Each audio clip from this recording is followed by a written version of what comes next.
Hello everyone and welcome to my channel. In today's video, I'm going to show you how I painted these colorful pansies. As I often do for these demos, I've saved a bunch of my reference photos so you can practice yourself. The links to those photos are in the video description below.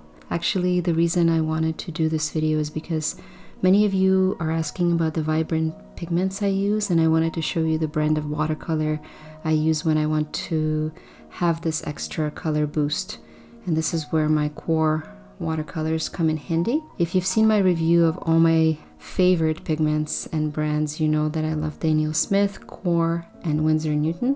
Qor pigments are definitely my favorite for super colorful, almost decorative botanical compositions and bird paintings. So here are all the Qor pigments that I used in this flower painting. And the reason why Qor watercolors are so vibrant is because Golden, which is the maker of Qor watercolors, they use a different type of binder called Aquazol, which holds much greater amounts of pigment than your traditional watercolors.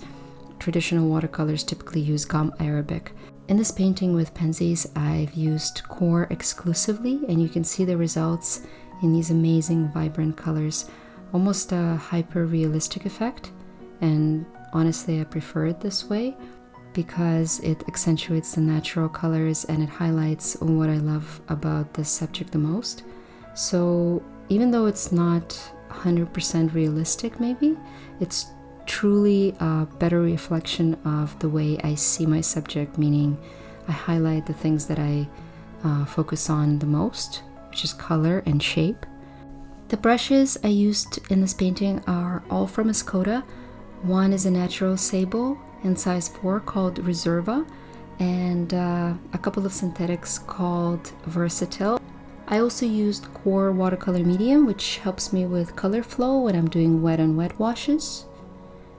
And for those of you who are interested in a more in-depth lesson, I'm working on a very detailed watercolor class, which will be available on Skillshare in a few weeks. And I will take you through different pansy examples, step by step, including different color combinations. For now, enjoy this demo and don't forget to subscribe if you like the channel. So I'm going to start right here. I already put down the background layer on the first 3 flowers, mostly purple, using dioxazine purple from Qor.